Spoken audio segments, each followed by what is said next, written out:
بشیرہ نام کا ایک میراثی اپنے گاؤں اور میراثی فیملی کو چھوڑ کے شہر آ گیا۔ کام پیدائش سے ایک ہی کرتا چلا آیا تھا تو شہر میں بھی گلے میں ڈول ڈالے، رنگین کپڑے پہنے، لمبے بال دھمال کے انداز میں ہلاتے تابڑ توڑ ڈول بجاتا پھرتا تھا۔ جیسا کہ ہر کسی کا ایک دن آتا ہے تو اسے بھی ایک دن کسی میوزک ڈائریکٹر نے اپنے اسٹوڈیو میں بھرتی کر لیا، جہاں سے بشیرہ ترقی کرتے کرتے پہلے اسسٹنٹ استاد بشیر ڈائریکٹر بنا اور پھر اپنا الگ اسٹوڈیو بنا کر میوزک ڈائریکٹر کے نام سے شہرت پائی۔ وقت گزرتا گیا، استاد بشیر کی دنیں عالمی سطح پر مقبول ہوئیں۔ فلموں میں استاد کا نام، میوزک کی مد میں شامل ہونا کامیابی کی ضمانت ہوتا۔ بات نگار ایوارڈ سے تمغہ حسن کارکردگی تک پہنچی۔ لولی سے بولی اور پھر ہالی تک کا سفر منٹوں میں طے ہوا۔ آسکر کے لیے نامزدگی ہوئی، امریکہ منتقلی اور پھر مستقل سکونت اختیار کی۔ گوری میم سے شادی ہوئی، ڈاکٹریٹ کی اعزازی سند آکسفورڈ نے عطا کی، میلوں نمائشوں کے فیتے کٹوائے گئے، فراری میں ڈرافٹنگ اور 5 اسٹار ہوٹلوں کے سوئمنگ پول میں ڈبکیاں لگی، دنیا کے سفر اور پذیرائی ملی۔ برطانیہ میں مشرق کی آواز، جاپان میں مہاتما بدھ کا پرتو اور افغانستان میں واجب القتل قرار دیا گیا۔ کیسینو میں لاکھوں کی شرطیں لگیں اور بیگ سے ڈرگز برآمد ہوئی۔ چودھری بشیر اینڈ چودھری بشیر اینڈ سن کے نام سے سپر سٹور کی ایک چین بنائی اور کپڑوں کا ایک انٹرنیشنل برانڈ متعارف کروایا۔ 50 سال گزر گئے، چودھری بشیر کے گھٹنے سیڑھیاں چڑھتے کٹک کٹک کرنے لگے۔ سمندر برد بلیو ہارٹ میں ٹائٹینک گوری میم بھی کرنے والی بڈھی بیسی ہو گئی۔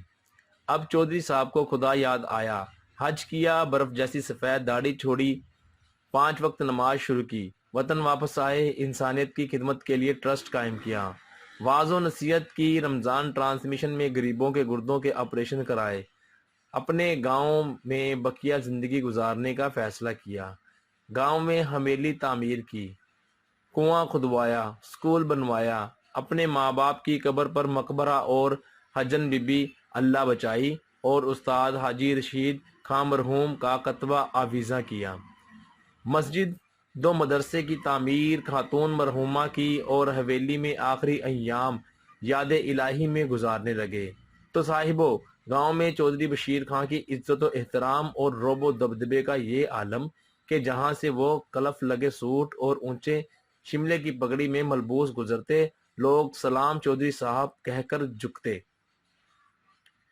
اہم مسائل کے فیصلے چودھری صاحب کی حویلی کے صحن میں سنائے جاتے، غریبوں کا علاج جو ہو کہ بچیوں کی شادی، سکول کی تقسیم اسناد ہو یا الیکشن مہم، چودھری صاحب کی شرکت کے بغیر سب ادھورا تھا۔ پھر ایک روز چودھری صاحب کی خوبرو پوتی ان سے ملنے امریکہ سے گاؤں آئی۔ پہلی بار گاؤں کا ماحول اور کلچر دیکھا، اچھا لگا، چند دن رہنے کا فیصلہ کیا۔ گاؤں سے باہر کار میں گھومنے نکلی، ایک پراڈو سے گاڑی کا معمولی سا ایکسیڈنٹ ہوا، پراڈو سوار سے بحث، تعارف، دوستی اور پھر محبت ہوئی، بات شادی تک پہنچی۔ چودھری صاحب لڑکے کے باپ سے ملے، حسب نسب پوچھا، جواب ملا چودھری فرزند علی نام ہے، پڑوس کے گاؤں میں جاگیر ہے، پیسے کی ریل پیل ہے، اچھا اور با اثر خاندان ہے۔ چودھری صاحب نے فیصلہ بچوں پر چھوڑ دیا، بقیہ خاندان بھی گاؤں آیا، نکاح کی تاریخ طے ہو گئی، حویلی سجا دی گئی۔ شادی کی محفل تھی، بارات پہنچی، پتہ چلا لڑکی کے دادا شہر سے آئے ہیں۔ چودھری صاحب کی نشست کے برابر میں لڑکی کے دادا براجمان ہوئے، تعارف ہوا، کچھ آنکھیں 2 4 ہوئیں، کچھ یادداشت کھنگالی گئی، آخرکار ایک دوسرے کو اوے بشیر کنجر تو پہچان لیا گیا، پرانی شناسائی نکلی، اوے بوٹے مسیح مسلی تو سوال ہوا، کاہے کا چودھری اوے لانتی کا جواب ملا، تلخ کلامی ہوئی، کب مسلمان ہوا اوے بلی کتے خان، اوئے میراسیاں دا ٹولا، اوئے میراسیاں دی اولاد، اوئے دلیو چیدے ناجیز اولادو۔ شرکا حیرت سے دیکھ رہے تھے، گالیاں ایسی تھیں کہ لوگوں کے وضو ٹوٹ جائیں۔ دو کانوں کو ہاتھ لگاتے واپس جا رہے تھے۔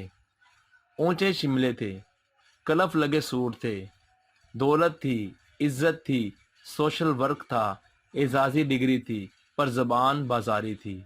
ماؤں کے بچے چھوڑ کے آشناؤں کے ساتھ بھاگ جانے کے قصے تھے، ناجائز تعلقات کی داستانیں تھیں۔ بشیر میراثی کو چودھری بشیر خان بننے میں گو 50 برس لگے ہوں، واپسی 5 منٹ میں ہوئی تھی۔ سب کو سبق مل گیا تھا کہ زمان و مکان کی تبدیلی ہو یا پوزیشن و لباس کی، اسے ایوان اقتدار پر براجمان کیا جائے یا عطر میں بسا کر منبر و محراب کا ٹھیکہ دار بنا دیا جائے۔ انسان کی اصل کبھی تبدیل نہیں ہوتی اور منہ کھولتے ہی اوقات کا پتہ چل جاتا ہے۔